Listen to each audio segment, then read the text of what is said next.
間係位於沖繩南部嘅 Glory Island， 大家睇下佢個賣點就係對住個咁靚嘅海啦，然後當然有個室外嘅按摩池好正啦。呢一間係 container house 嚟㗎，由2個貨櫃咧駁埋造成嘅。首先我哋睇下間雙人房先，係有2張單人床，係俾2個人瞓嘅房間，凹陷嘅打橫，係冇電視，真係淨係瞓嘅啫。然後喺房間行出嚟咧，就有一個都幾大嘅浴室。我哋3個人，所以咧3 set 嘢係齊備㗎，裝修都算唔錯。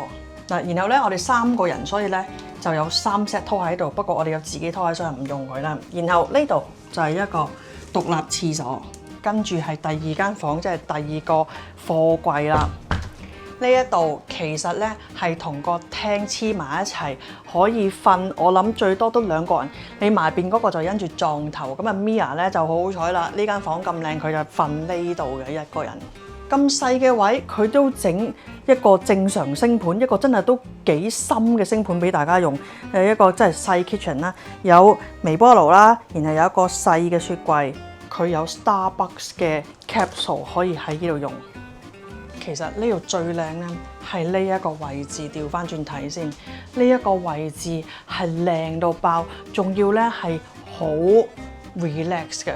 我坐喺 sofa 呢度任何一個位咧，都睇到個咁靚嘅海。有個都幾大嘅電視，但係好奇怪地佢晾到好高，所以坐到咁矮嗰時咧，其實好似我高頭睇電視咁樣。但係呢一度咧個裝修令到人可以好 relax 啊，我哋覺得幾舒服。諗住喺度買一大堆零食，今晚喺度食睇下電視，因為咧佢呢度咧全部落地玻璃，成塊玻璃，俾人感覺真係好非日常嘅感覺。除咗每一間房咧自己有個騎樓，有個搖搖椅，同埋有得喺外邊浸浴之外咧，仲有一個泳池㗎，個泳池睇海嘅喎。大家睇下個景幾靚。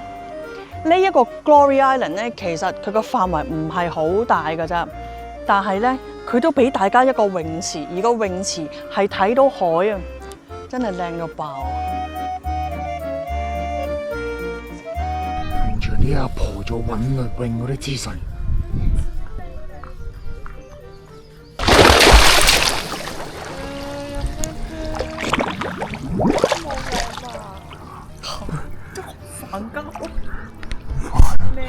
呢個婆好煩啊！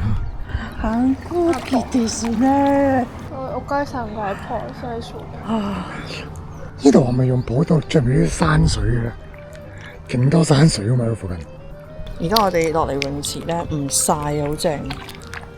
咁啱啊！因為個太陽喺嗰度啊，我哋初初咧，我哋4點嚟 check in 嗰陣時，呢度曬到咩咁？然後諗住哇咁曬唔想落嚟。一陣間去 Costco 之前買脆先，因為 Costco 翻嚟好攰㗎。咋？我阿婆佢真係 Costco 會攰。冇眼瞓都冇嘢。咁你仲食咩脆脆啊？仲食咩脆脆啊？蝦㗎嘛，蝦會瞓。你睇爹，你睇唔睇到呢度咧？個面係咁樣，個面好肥。媽媽肥啲啦，知得佢啱啱。俾啲觀眾自己揀啦，邊個肥啲？但係因為位置嘅問題咧，附近其實唔係好多嘢食。呢一間餐廳咧，其實個景好靚嘅，一睇就知。但係咧，佢夜晚係唔做㗎。呢度開車去大概5分鐘咧，有間餐廳，然後咧亦都有 Costco 㗎。如果大家唔想走到咁遠，或者唔想走嚟走去啊，唔緊要。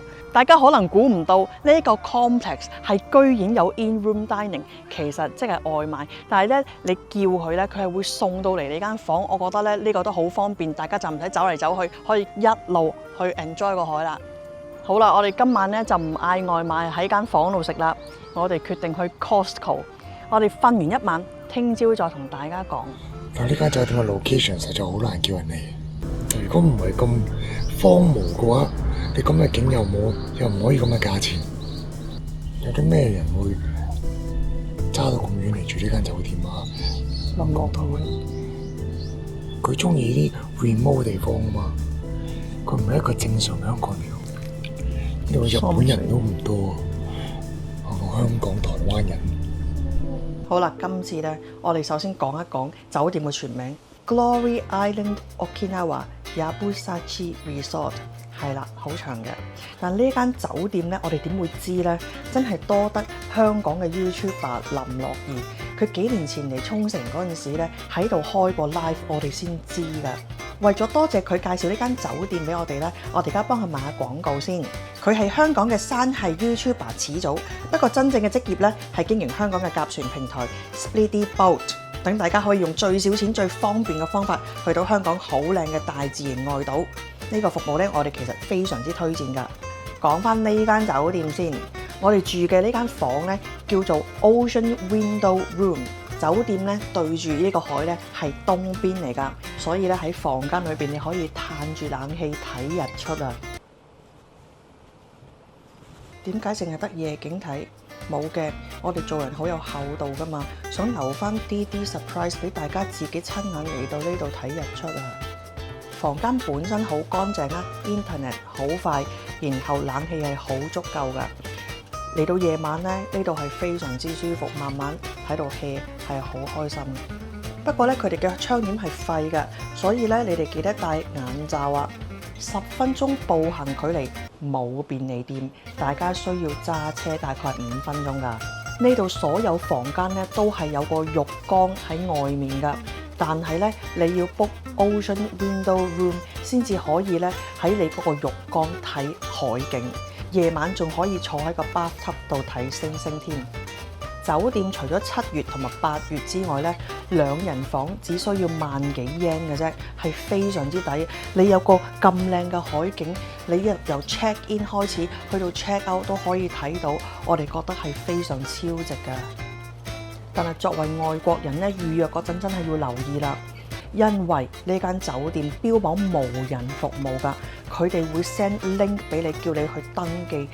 但係大家都知道 Agoda 同埋 Booking.com 最中意隱藏外邊嘅 URL， 所以咧你係永遠睇唔到嗰啲 link 嘅。然後 end up 我係要打電話問佢，口頭話俾佢聽電郵地址，佢要特登直接 send 去我哋電郵地址咧，我哋先至可以成功 check in。大家可以選擇直接喺佢官網 book， 咁就唔會有呢啲問題啦，因為佢可以直接發電郵俾你咧，嗰啲 link 係唔會隱藏噶嘛。咁但係咯，點解我哋今次冇喺官網 book 咧？係因為官網貴過 Agoda 2倍。咁所以咧，大家呢一個要諗下啦，點樣 book 好咧？不過咧，我諗酒店咧呢幾年都有好多呢啲問題發生。就算琴日禮拜6都有個人喺呢度嘅。佢係主動埋嚟問我哋你有冇收到 email 啊？佢驚死我哋唔識 check in， 因為我覺得佢應該遇過好多外國人係唔識 check in 噶啦。咁所以咧，酒店都有少少呢種嘅 improvement 嘅。但係阿叔放咗工之後點咧？呢層我都唔係好 sure。呢間酒店係 booking check in 嗰度有啲難度，其他嘢咧就冇乜問題嘅。即係對我哋嚟講，一用平台又賴嘢。所以琴日嗰個 check-in process 咧係比較 stressful 嘅。我哋其實好中意南部㗎，但係咧沖繩就比較少推廣南部嘅，咁應該係有啲歷史背景，所以好多人都唔係好清楚南部有咩玩。咁我哋咧就介紹下啦。南部嘅賣點咧，我哋覺得係寧靜同埋佢個風景真係好靚。呢一度嘅景點最出名嘅係有齋場漁樂啦，有玉泉洞啦 ，Okinawa World 啦。仲有沖繩嘅貓島、澳姆島啦，都係喺呢度附近嘅。呢一區咧有好多海景咖啡，係好啱兩公婆啊 couple 嚟拍下拖、散心，同埋好啱城市人過嚟，真係可以完全忘記煩囂。嚟到呢度好靜，睇海又好靚，有嘢食有嘢飲，嗰啲好悠閒嘅感覺咧，南部呢度真係俾到你嘅。所以有時我哋咧兩公婆做嘢做到攰咧，會揸車過嚟呢度，然之後睇下嗰日邊間咖啡開，就中去嗰間咖啡，食下嘢、飲下嘢、睇下海，個零2個鐘又翻屋企咁樣。只不過我哋要提醒大家，呢一個位置咧係比較遠嘅，由那霸機場過嚟開車咧40分鐘，由呢度去 Jungglia 要2個幾鐘，去水族館更加係要2個幾鐘啦。離我哋清潛咧都要1個鐘左右㗎。我哋梗係希望大家參加我哋清潛嘅活動啦，所以我哋奉勸大家，你哋玩之前嗰晚千祈唔好住呢間酒店，如果唔係，第二朝會好慘。當大家以為呢個南部好荒蕪嗰陣呢，其實呢度附近有一間米芝蓮酒店㗎。我哋希望呢，不久嘅將來有機會可以開箱俾大家睇。